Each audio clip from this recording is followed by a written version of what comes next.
बहुत अच्छा, क्या बात है।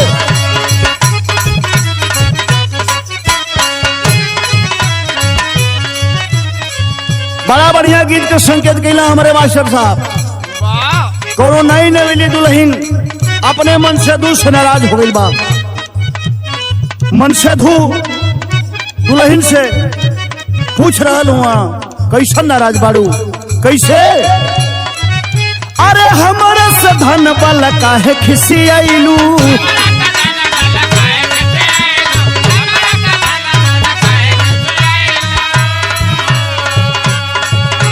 सुतही की बेरी तू हवा फुलैलू,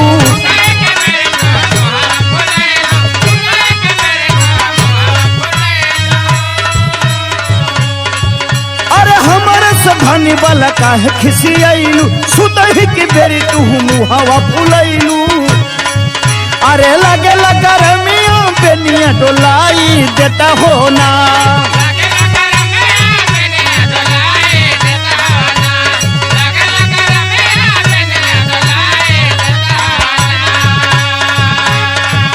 अरे लगे लगा रमिया बेनिया डोलाई देता हो ना। ये राजा हो हमारा ला कूलर लगवाई देता हो ना, ये राजा हो हमारा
अच्छा बाबूजी, हम गायक कलाकार रविलाल यादव शमा कैसेट कंपनी की सौजन से परम आदरणीय हमारे बड़े भैया संदीप निषाद जी और बिरहा जगत के महारथी गायक कलाकार श्री भगवान यादव बागी जी की देखरेख में एक रामायण शिविर आप लोगों के बीच में हम जो उनकी भेज रहल बानी, हमके आशा न बल्कि उम्मीद बा ये बिरहा आप लोगों के जरूर पसंद आई।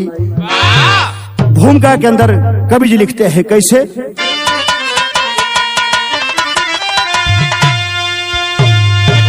तो ललित लग रही लाल लोहुम सिधरती, हो रही सत्य की जीत रण में प्रबल, कट रही थी कटा कष्ट में था दशानन,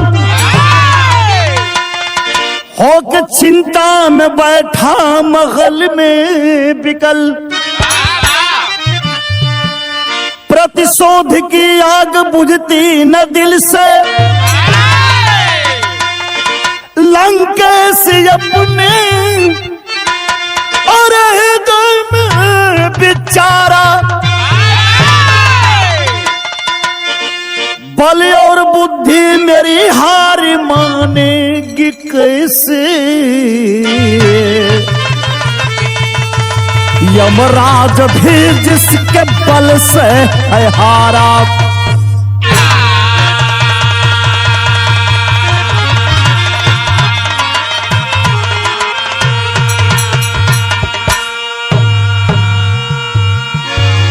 बल और बुद्धि मेरी हार मानेगी कैसे, अरे बल और बुद्धि मेरी हार मानेगी कैसे, यमराज भी जिसके बल से है हारा। आए भैया, यहाँ एक लाइन बड़ी बेजोड़ गीत लगल। लवकुश भैया, एक गीत के स्वर्गीय हमारे बेचन गुरुजी अपने जवानी के आलम में गावा कैसे गावा?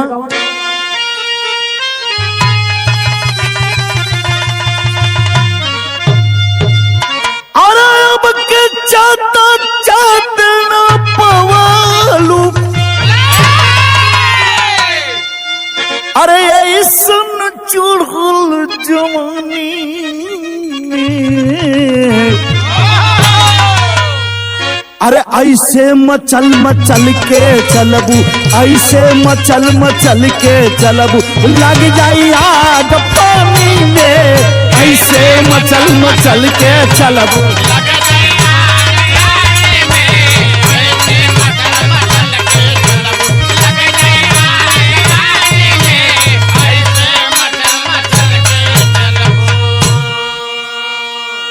ए बाबूजी तो गीत रहल, लेकिन कवि जी बिरहा के भाव में बड़ी खूबसूरत बात लिखत हो। कैसे?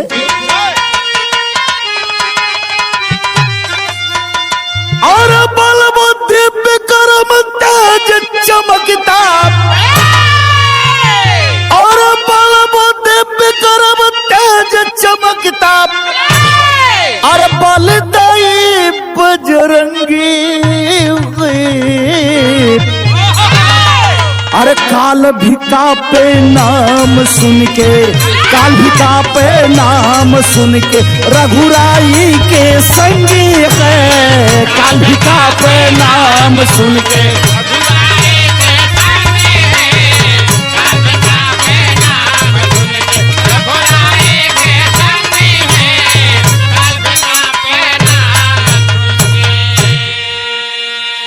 बल बुद्धि विक्रम तेज चमकता, बलदाई बजरंगी है, काल भी कापे नाम सुन के रघुराई के संगी है।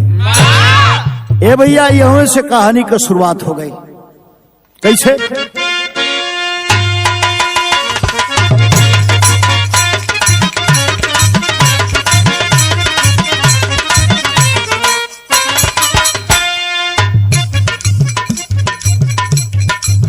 बिरदसन जबकि यही रावण के पास गया, बिरदसन जबकि यही रावण के पास गया, मसान लंका होती कह करके उदास भया।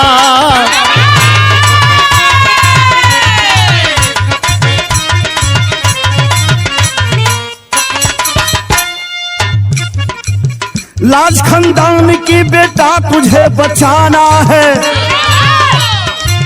लाज खानदान की बेटा तुझे बचाना है, बदल कर भेष तुझे रणभूमि में जाना है।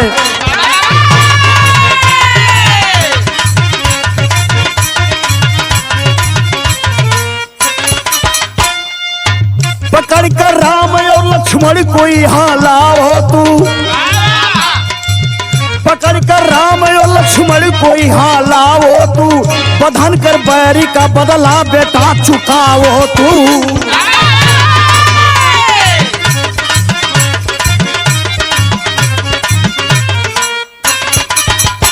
आए भैया लड़ाई के दौरान देखे भगवान राम अपनी सेना लेकर के लंका पर चढ़ाई कर देते हैं।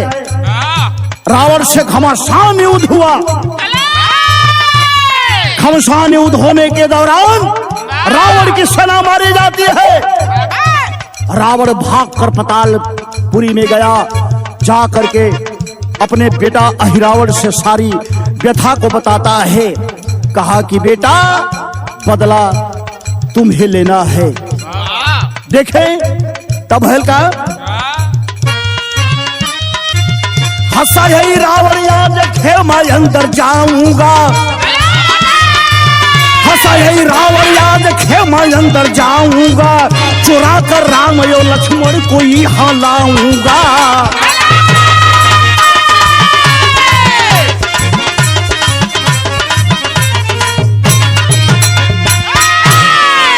ए भैया तनी से बात आप लोग समझ ले, देखल जा।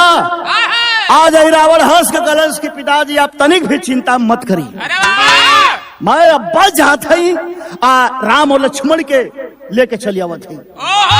देखे अहिरावण विमान पर सवार हो जाता है। विमान पर सवार होकर के बाबू चल दिया भगवान राम और लक्ष्मण को लेने के लिए। तो यहाँ एक लाइन बड़ी मजेदार गीत लगल। आ देखा आज के जमाने में पहले के जमाना में बड़ा अंतर होगा। आजकल तो लोग शादी ब्याह पड़त है तो फोन में से न्योता दे देते हुए, या तो व्हाट्सएप से मैसेज कर देते हुए। लेकिन पहले के जमाना में अगर शादी ब्याह के ऊपर पड़ जाए तो लोग हरदी जो उनकी बांटा लोग कि भैया हमारे लड़का के अच्छा लड़की के शादी पर गई बा तो के आवे के बा।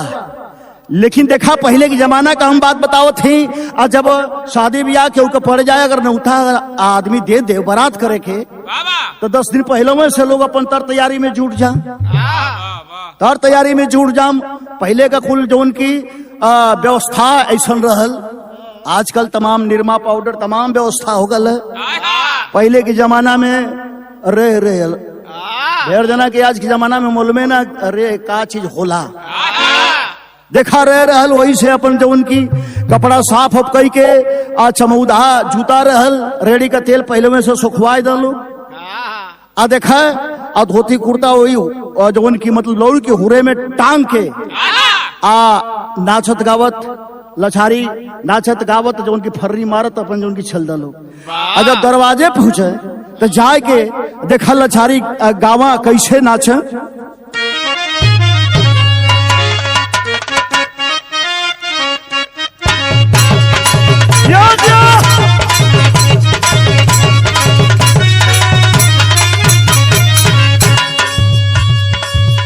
यह जो उनके मास्टर गीत बतौला हम लचारी गावत नाचत कैसे लोग जान।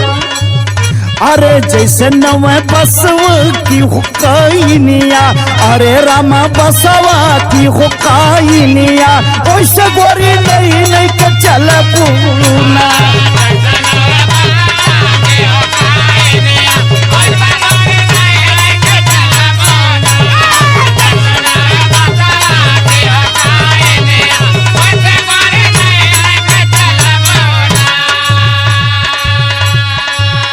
एक लाइन और लोग जो उनकी गावा कैसे। अरे गोरी तोरी सावारी रे सूरतिया, अरे गोरी तोरी सावारी रे सूरतिया,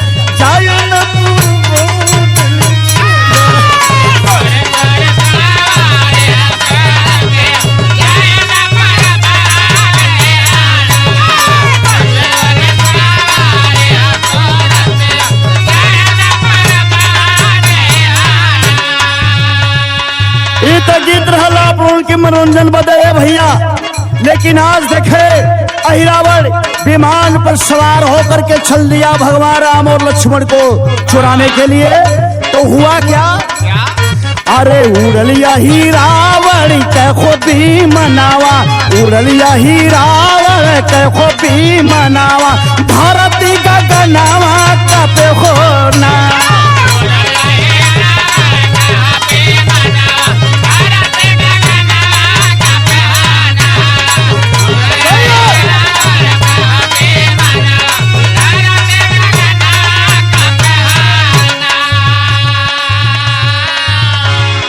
आई गायल खेमा के हो दरमिया नावा, आई गायल खेमा के हो दरमिया नावा, धरती का गनावा कापे होना।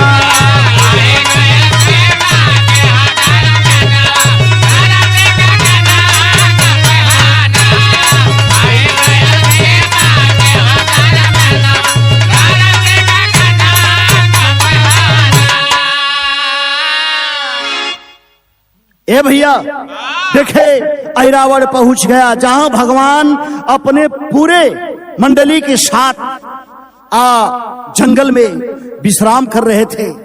आज वो पहुंच गया अहिरावण, जाकर साधु का भेष बना करके उस रामा दल में प्रवेश कर गया। भगवान राम और लक्ष्मण शिलापट पर दोनों लोग सुतल रहन। अब उस का कैलस दोनों जना के उठौलस और ले जाकर विमान पर बिठा करके लेकर सीधे पतालपुरी की तरफ चल दिया, पतालपुरी की तरफ चल दिया बाबू। लेकिन जब यह हर सुबह जो उनकी जब भैल बा और रामा दल में पूरा हाहाकार मच गए, खलबली मच जाती है। बाप रे बाप, ए रामा दल में सब कोई दिखाई देता, लेकिन भगवान राम और लक्ष्मण दिखाई नहीं देते हुए। तो यहाँ एक लाइन गीत लग गई मास्टर।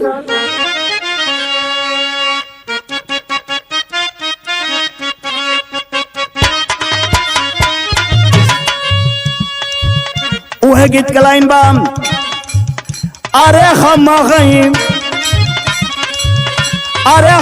गई मजनू के यार प्यार सिखलाई बुए गोरी।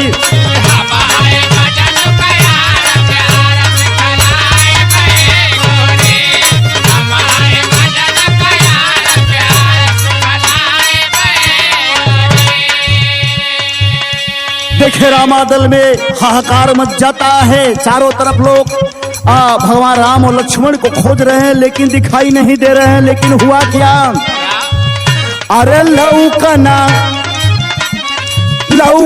कहीं रघुबीर नीर अखिया से बरसे।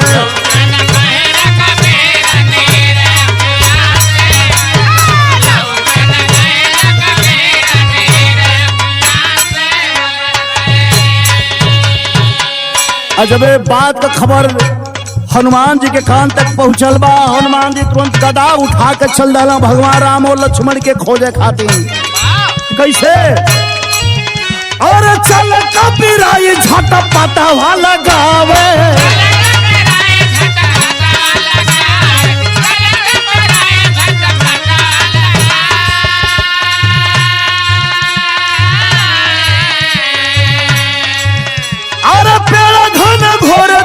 पंछी बाती आवे,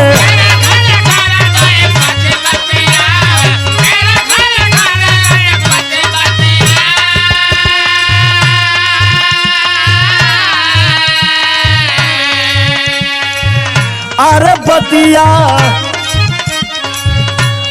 बतिया सुनेला धाई धीर नीर अखिया से बरसे।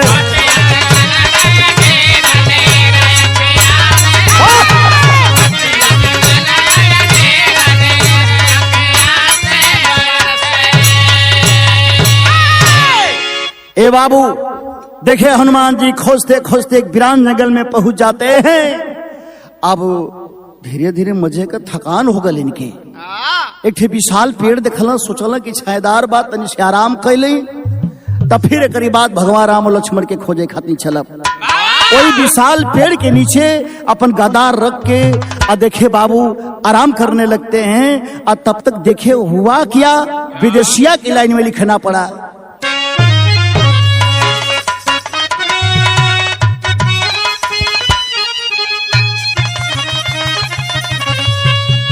टकरा जाने चिंता प्यारे,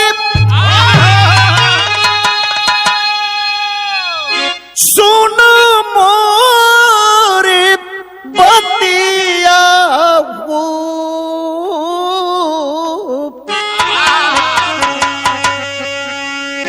कैलस यही रावण राम लखन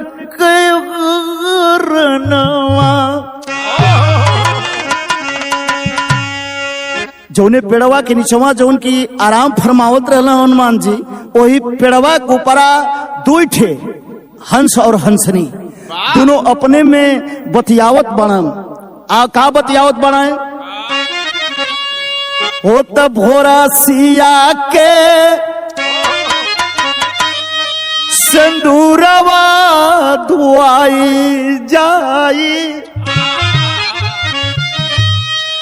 असंगवा में मरे जई, छोटक बीरनामा काटी गारा धनावा के, काटी गारा दानावा के, और काली के चढ़ाई दे, अरे अवधान गौरी के डूबी जा जनवा। बाप रे बाप, हंस और हंसनी दोनों अपने में वार्तालाप करत हुए। तब तक हनुमान जी उन्हन को बतिया सुन लेला।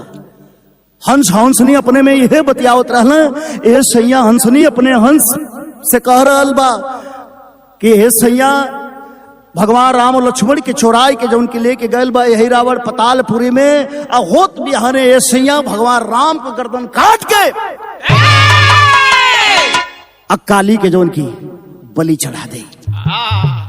तो चला चल के भगवान राम का दर्शन कर लेवल जा, नहीं तो फिर सपनों में भगवान राम का दर्शन करे के ना मिली। देखे तब तक हनुमान जी सुन लेते हैं इस बात को। अब कहा जो उनकी आराम करत हुए। अब तुरंत गदा उठा करके चल दिए पतालपुरी का रास्ता पकड़ करके पतालपुरी में। आज जब पहुंचते हैं पतालपुरी में, गेट द्वारा प्रवेश करना चाहते हैं, और तब तक गेट पर पहरेदार था बाबू, रोक दिया। खबरदार, आप अंदर नहीं जा सकते हैं। हनुमान जी कहा कि लगत है कि छीनत हमके ना कहला कि क्यों नहीं जा सकते हैं।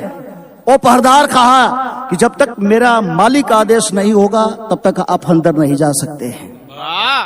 हनुमान जी कहला कि ऐसे ही मानी ना ही कहू था। कहल जाला कि सोजे अंग्रेज उनके घी ना निकलत, टेढ़ करेगा पड़ी, बस उठा ले गदा। हनुमान जी गदा उठा लेते हैं उस पहरेदार को मारने के लिए। तो ले पहरेदार वो गदा उठा लहलस। हनुमान जी कहले के कर देखा। तो यहाँ एक लाइन गीत लग गई, अपने जमाने का सुपर डुपर गीत है।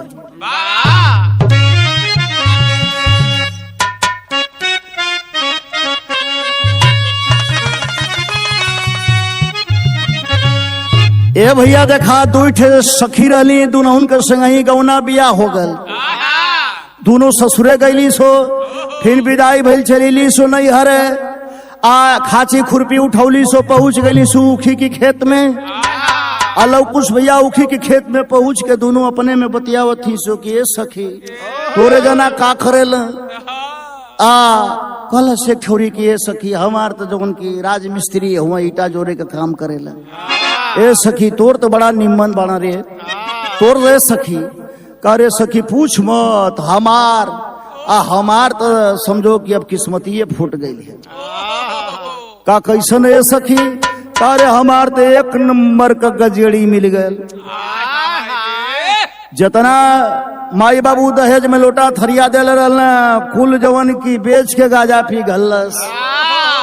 कलस अरे सखी ये तो बड़ा गड़बड़े जो उनकी तू बतावत बड़ी। कलस अच्छा चल ठीक है, तनी से आया तनी कुल घास उस लेवल जा। जैसे खुरपिया लेके घसिया गड़े खातिर अगवा गईल, तौले अगवा गाजा का पेड़ लोग गल। देख के वो गजवा के पेड़वा के सुघरा के कलस की यह न गजवा है, यह न है जो ने आज हमारे रजवा के बर्बाद कर दलस। कैसे गजवा के पे के संयम, अरे भइल गजवा अया यही रे गजवा असैया भइल बजवा रे गजवा।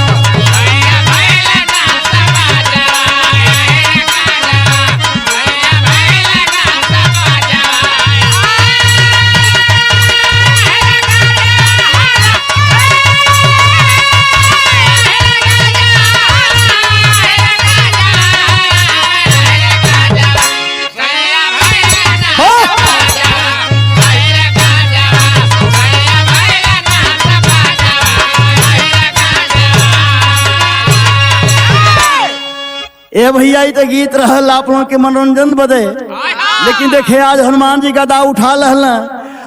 जब गदा उठा लेना ऊपर वो गदा उठा लस, दोनों जना में घमासान उद जौन के छिड़ गई भा। तब भयल काम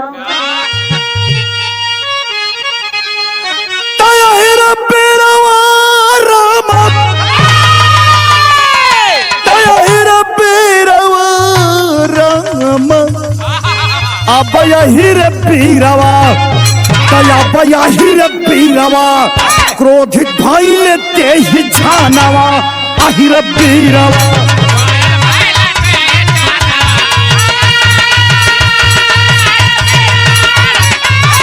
बहुत अच्छा बहुत अच्छा।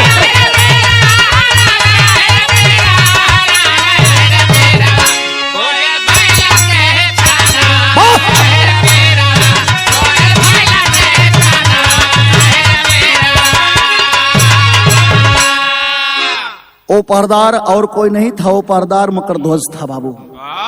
देखे हुआ क्या, अब भइल मकरध्वज संगे जाम के लड़ाई, अब भेद जन पेड़वा में बाधक तपिराई।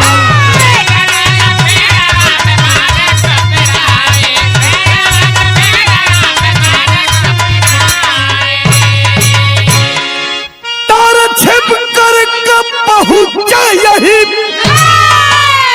या भैया छिप कर पहुंचा यही रावण के भवनवा की यही रे वीरवा अक्रोधित भइले ते छनवा अहि रे वीरवा। पूरा जम के लड़ाई भइल, जब हनुमान जी गदवा चलावा तो कहा कि जय श्री राम का आवाज लगाते थे। और जब मकर ध्वज पर दरबार जब गदवा चलावे तो कहे कि जय हनुमान।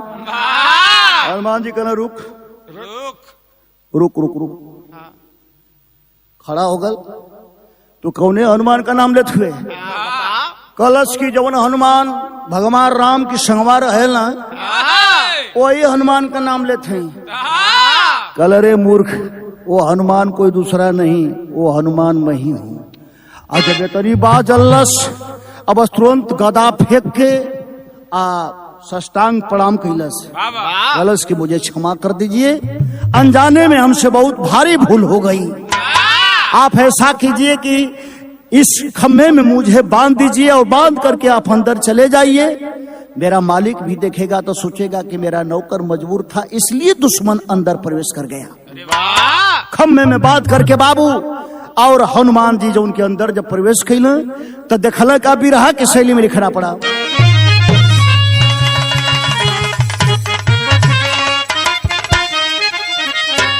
काली की तो काली की शक्ति काली हो गई, तयवनी का बुठी अंबर में छाई लाली, अरे लाली अरे लाली।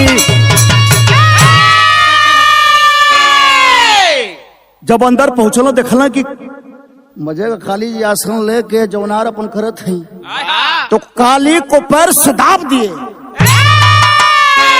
आसन ले बैठे कपिराई, और उस राज्य में जितना भोजन था काली बन के गईले खाई। ए भैया पहुंचला हनुमान जी देखला कि काली जी के सामने खूब परात का परात मेवा मिष्ठान कुला पर रखल, हलवा पूरी रखल बा। अजाय के मरल काली की एक लात धरती में धस गईली। आ काली का रूप धारण कई के हनुमान जी ठीक हो के अपना आसन लेके बैठ गई। आ जितना हर पूरी मिठाई रहल मरल की 5 मिनट में साफ, 5 मिनट में साफ कह डाल। आया हिरावण देखलस कलस क्या काली जी भोजन कलनी, एकर मतलब कि प्रसन्न हो गई, एकदम हमरे पर प्रसन्न हो गई।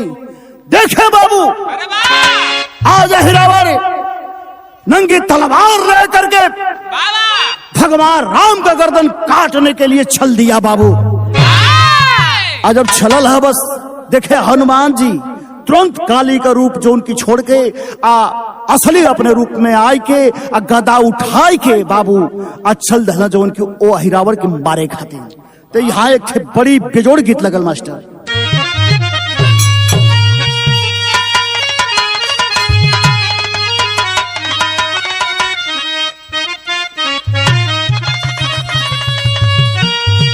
कैसे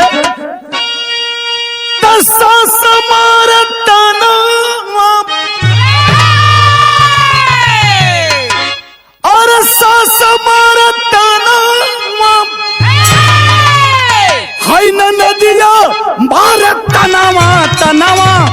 हई हो मारे ना तनवा हई हो मारे ना हमारे आगे का बिती नीर तनवा हई हो मारे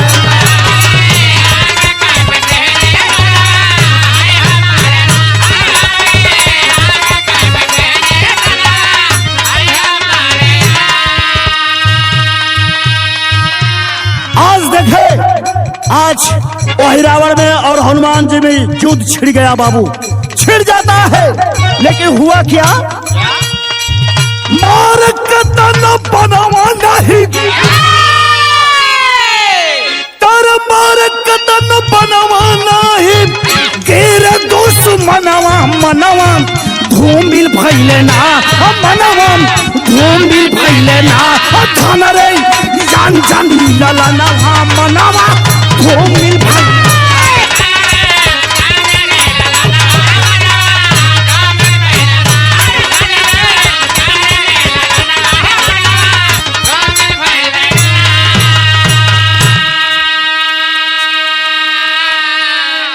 देखे बाबू, लाख हनुमान जी अहिरावण के ऊपर मारते रह गए, गदा से मारते रह गए, लेकिन थोड़ा भी मार का असर नहीं किया।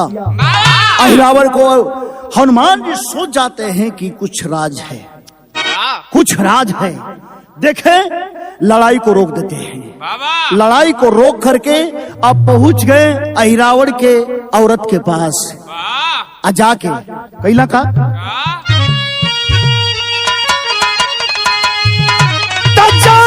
भवनवा पूछे, ये भैया जाई के भवनवा पूछे, अरे नारी सब भैया मनवा धूमिल भइले ना मनवा धूमिल भइले ना धन रे जान जान ललनवा मनवा धूमिल भइले ना।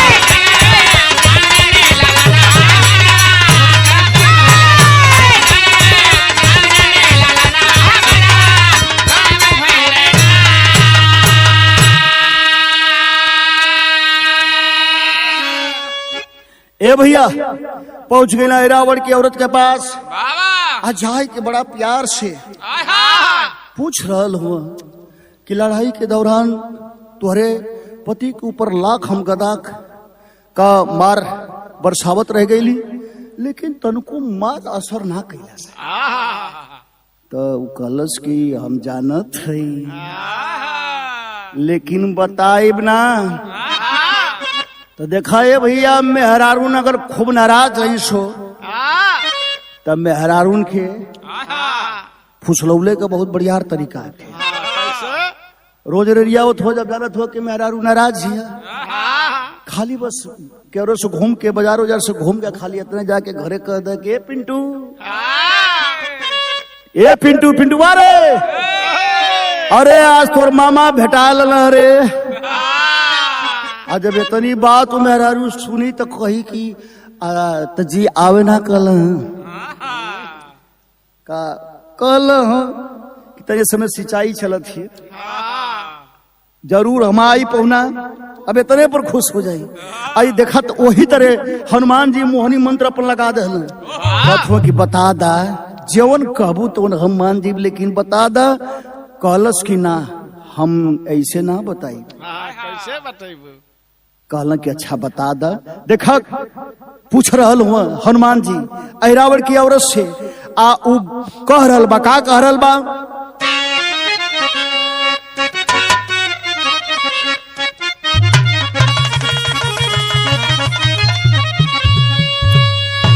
अरे रोवेले तरोवेले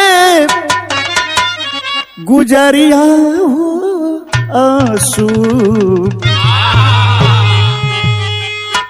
बरसेला नयनवा राम।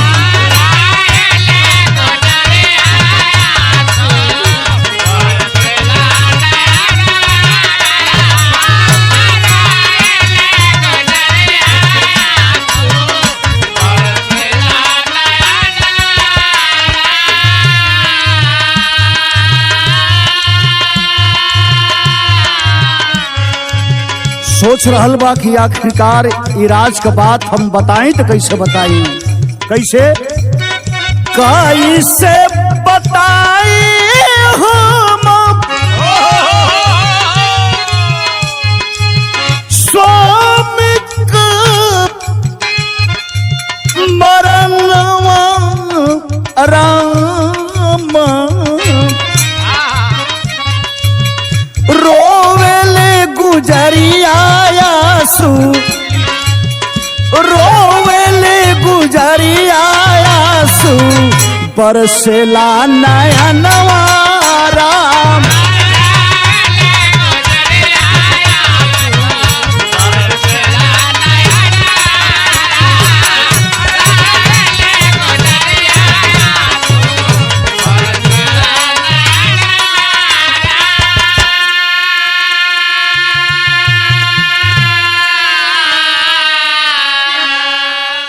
सोच रहल बा कि बताई तो कैसे बताई तो हनुमान जी कहलन कि जवन तू कहबू तवन हम माने के तैयार है, लेकिन ये राज के बात बता दा। तो कहलस कि बताई, लेकिन एक थे हमार शर्त है।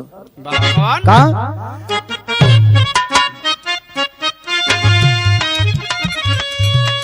धन्य हनुमान खेला कैले ते ही छाना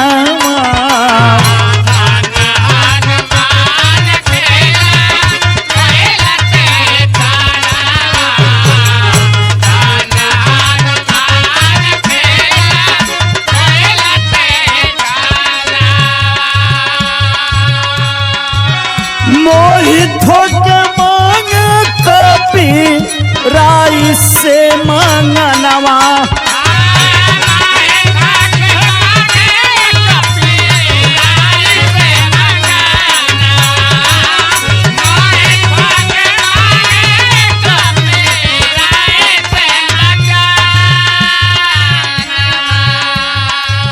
वो औरत कलश की बताई भी, लेकिन एक क्या हमार शर्त बा। हनुमान जी कहना एक शर्त नहीं, तुम्हारी अगर हजारों भी शर्त होगी तो मुझे मंजूर है, लेकिन इस रहस्य का बात बता दो। तो हनुमान जी सोचला बहुत मांगी तो अंधन महल अटारी कुल मांगी। देखे मंगलस का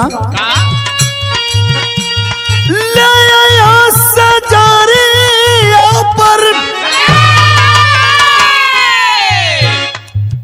मांगे छिया, सुना हमके का चाहिए। पर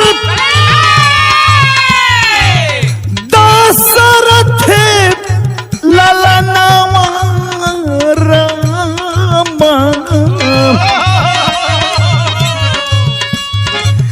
बहुत दिनन से लागल, बहुत दिनन से लागल दिल में यार मनवारा।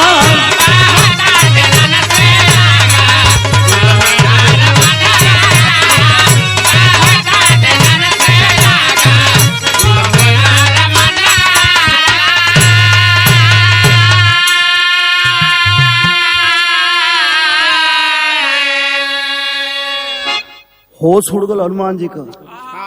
कहले बाप रे बाप, हम तो सोचलिए कि हीरा जवाहरात सोना चांदी मांगे, ये ऐसा चीज मांग दहलस, लेकिन वचनबद्ध करवा ले रहल, कवल करार करवा ले रहल। अब मजबूर हो गई हनुमान जी। कहना अच्छा तो ठीक बा, लेकिन राज के बात बता दा। कलश की सुन ला, बतावत है पहपट की लाइन में।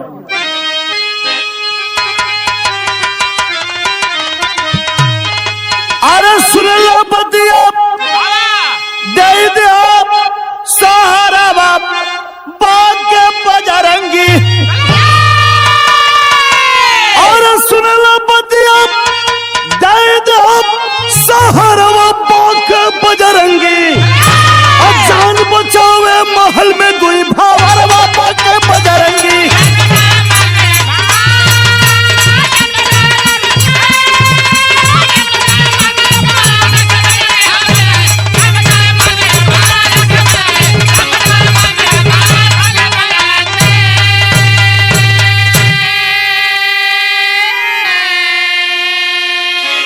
कलश के सुनला का बतौलस।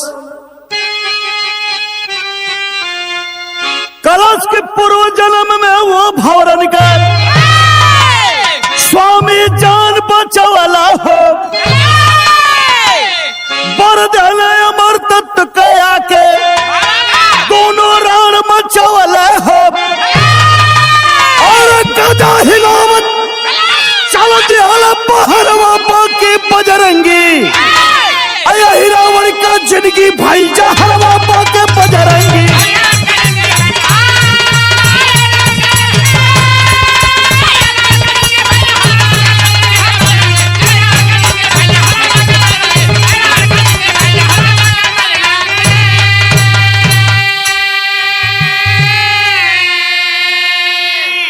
बतौलो सहिरावण के औरत जानल चाहत हुआ आज का बात ना तो सुन ला।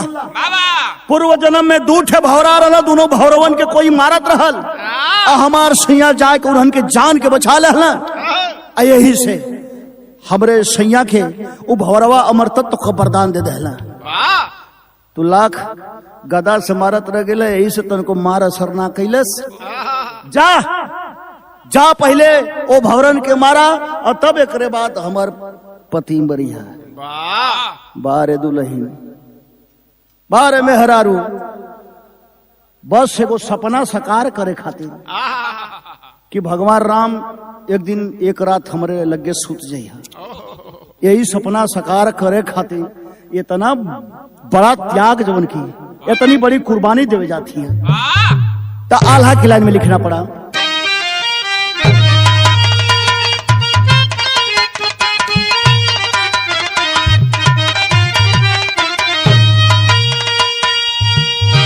दुश्मन पे गौर नहीं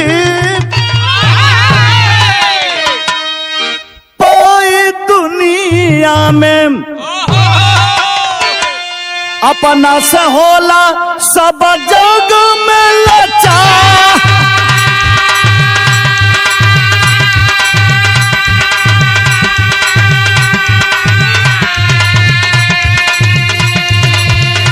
अरे बारिश नूरा हो जाए सजना के,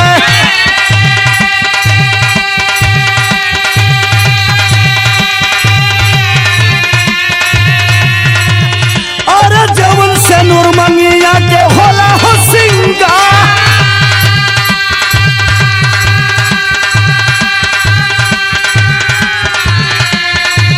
अरे जाई के मोहल्लिया में पहुंचे कबीराई,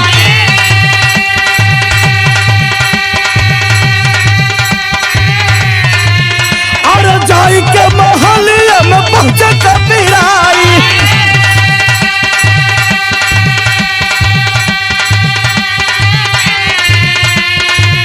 और भ्रमर देखला जावा कई होता,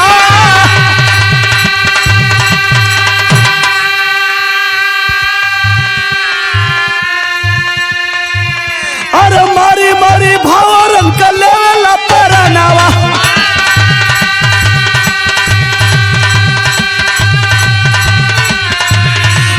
मारी मारी भौरन का लेवल परनावा,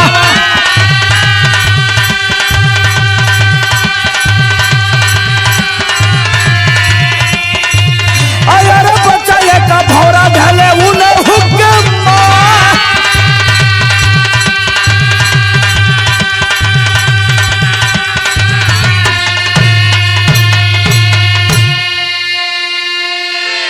ए भैया पहुंच गई न जा के ओ कोठरी में भौरा बंद रहल, अजाय के कोर से लगल हनुमान जी मारे, मारत मारत कुल भौरन के जवन की मार डलने एक ठे भौरा बच गल। कलश की दवाई सरकार की हमरे जान के बकस दा सरकार, जवन कहबा तेवन हम माने के तैयार है, लेकिन हमरे तू जान के बकस दा। कल कि एक तुमको काम करना होगा। कलश की सरकार एक काम का हजारों अगर आप काम कहब तो हम करे के तैयार है। कल कि देखो ऐरावण की औरत हमसे कवल करार करवाई है, भगवान राम को एक रात सुलाने के लिए तुम जाओ उसके सेज की बात को काट दो। कहा कि जैसा आपका आदेश। इधर पहुंच जाते हैं हनुमान जी, जा करके उस ऐरावण को मार करके यक्षशाला में फेंक दिए। अब फेंक करके भगवान राम और लक्ष्मण को छोड़ा कर लेकर चलते हैं। तो उस समय कहते हैं हनुमान जी, प्रभु प्रभु एक थी हमार बात आपके माने के हुई। तो कहल जाला भगवान हमेशा भक्त के बस में होला। कल भगवान राम के बोलिए हनुमान क्या कहना चाहते हैं? का प्रभु ऐरावण का औरत हमसे कवल करार करौले बा, एक रात ओकरे लगे तो के बितावे को है। कल की तो देखत ही तो बड़ा धर्म संकट में डाल दला हमके, लेकिन अब तुहार हम बात काटी तो कैसे काटी? कहल के अच्छा ठीक बा। यार देखे ऐरावण की औरत, ओकर दिल में अपार खुशी है, भगवान राम आ जाई हाँ हमारे लगे एक रात हमारे संगे बीतई है। देखे बाबू ए हर जवन की पूरा सोरो सिंगार बतिसो अभिरन पूरा शौक सिंगार कई के आ एकदम कोठरी के सजा धजाए के आ प्रभु राम का राह निहार रहल बा। तब तक भगवान राम पहुंचते हैं बाबू। और जब पहुंचते हैं और जैसे उसके शेष के ऊपर दाहिना पैर रखते हैं तब तक उसका शेष टूट जाती है। और जब शेष टूट जाती है गिर करके बाबू फूट फूट करके रोने लगती है कि जिस सपना के लिए मैंने अपने सिंदूर को भी धो डाली वो अभी सपना साकार नहीं हो पाया। तब देखे बाबू भगवान राम कहते हैं रो मत रो मत, मैं तुमसे वादा करता हूं, तुमसे मैं वादा करता हूं इस जन्म में तुम्हारा सपना तो नहीं साकार हो पाया, लेकिन अगले जन्म में तुम्हारा सपना जरूर साकार होगा। देखे भैल का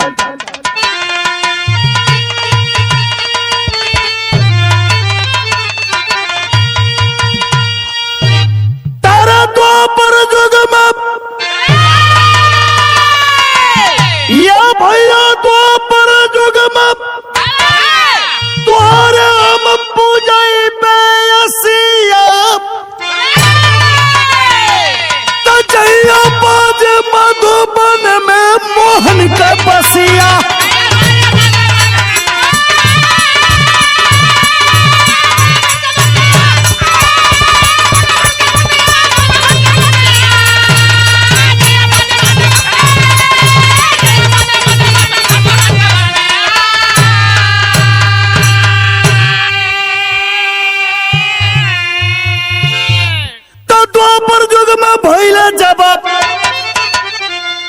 कृष्ण अवतार हो अनाग कन्या बन के गोपी आई ही पार हो।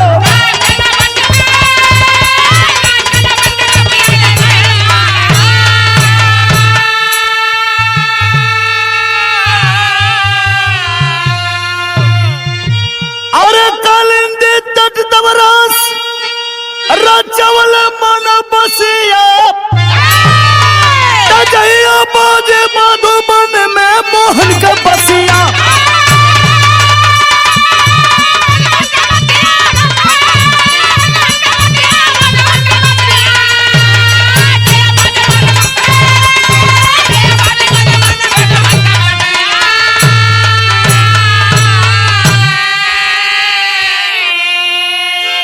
देखे भगवान वादा के मुताबिक जो वादा किए थे इस जन्म में नहीं लेकिन द्वापर युग में तुम्हारा सपना जरूर साकार होगा।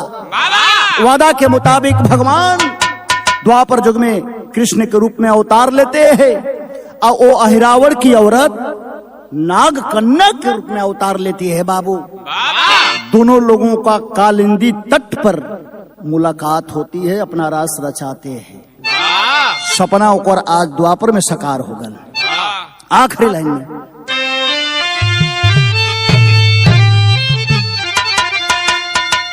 तो गुरु बिहारी गुरु गणेश गुरु राम लाल गुणकारी स्वर्ग चंद्रिका कवि बच्चन जी बन पुजारी।